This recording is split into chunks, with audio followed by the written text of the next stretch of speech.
Dedicated to the Cleveland punk scene, a scene that planted its flag in the 1970s, and that flag still stands today.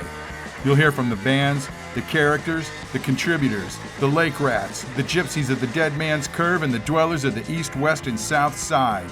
We let them tell the story like it isn't like it was. There's no holding back.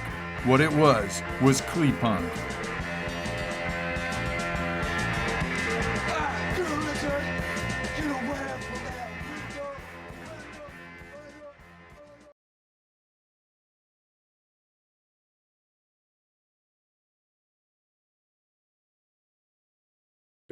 What'd you do for Robert at Scat, by the way? Yeah, you kind of skated over the Scat stuff. Right. So Scat Records, Robert hit upon this idea of I will get small bits of money from people who will invest in the release of a band. I know that I can run off like 600 copies of the single or whatever, or album or whatever, at which point we break even. Then we make money on that. The people who invested get their money back. And I invested in one of the ones that didn't make money, the Four Coyotes picture disc. But we were working. He had joined the radio station. He had gone to the Cleveland State to study Latin, of all things. And at some point, we must have connived him to join. And he was on Sunday nights, I want to say, and I followed him. No, I used to come down to the station after I worked at the grocery store, and I would just stay up all night. And his shift was ending at the radio station, so we would sit in the public affairs office, smoking cigarettes and talking for hours. You're not supposed to smoke on campus or even in the radio station, but we were bad. So at some point, he's like, "Well, I need help with the label. You should come work for me." I'm like, "Okay." He's like, "I can't pay you much." I'm like, "Yeah, figures." So he was running the label out of his house on the Grant Avenue exit of 77.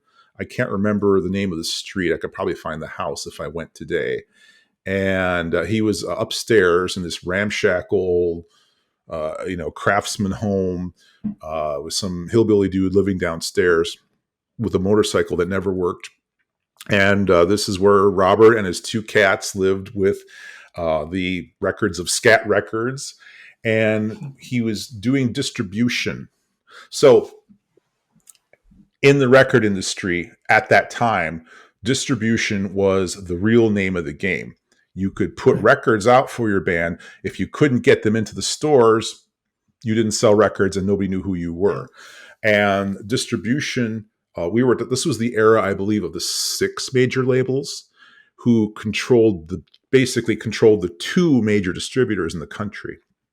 Well, that opened up avenue for smaller distributors to show up, like us, who would serve the mom and pop stores. And that was our goal. Was like my job was cold calling mom and pop record stores all over the country, long distance phone calls at the time, because this is, the early 90s, and say, "Hey, we're Scat. We do distribution. And, can I fax you our product list?" And they would, hopefully a couple weeks later, we faxed out the product list every 2 weeks. And then they would call us and place orders for, 6 of that, 2 of another, 3 of another. And that was what I did for Scat. And then I would pack the orders up and ship them off. And Robert was doing mail order as well. So Scat sold to the general public through a catalog of all the indies coming from like Simple Machines, Mortem. I'm trying to remember all the labels now. That's an interesting catalog. What was labeled Merge Records was Super Chunk. Simple Machines was Jenny, and the other girl in DC who had the band Tsunami. And then we started, and eventually I told Robert, we need to carry more indie labels because the stores will order more stuff from us. So we started carrying Discord and Homestead. And did we carry Discord? I don't think we carried Discord. Who was I thinking of? That was Ian Mackay's label with Minor Threat. Regardless, we carried all these little labels. But after 2 years, he ran the numbers on the books, and he says, we're very slowly losing money because you've always got more records coming in, more cash coming in, and then you pay out the distributors and the bands and whatnot. But after 2 years of doing this, he was like, we're in debt and we're just not making money at doing this. And that's when he had to let me go. And I'm like, I understand. It was fun while it lasted. Sure, I could tell a whole bunch of other stories out of that at the time, but yeah, that was good guys. Another experience I wouldn't trade for anything. No, they were Nice. good guys. I remember when he toured with when him and Doug were in Prison Shake, and they were touring New York City from Connecticut, and they stayed at my house for about 4 days, my condo in Connecticut, and having the whole band there. Robert used to make them get up and do PT in the morning instead of, so he'd say, you have to do push-ups if I'm going to pay you per diem. So I'd sit there and smoke cigarettes because I never smoked in my condo.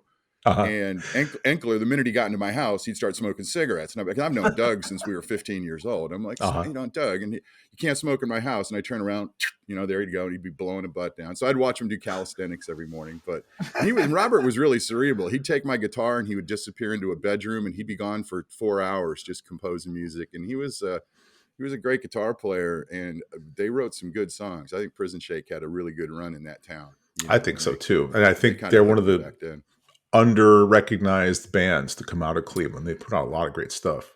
They absolutely did, and they did some tapes with I don't know if you ever heard them, but like with Pickering, just reading stuff in the van as they're touring, and oh my gosh, someplace on the cassette. Oh shit, I don't even know if it's. I'd probably have it on a cassette tape someplace on the thousands of cassettes in my cellar, but if I ever found that, that's just gold. I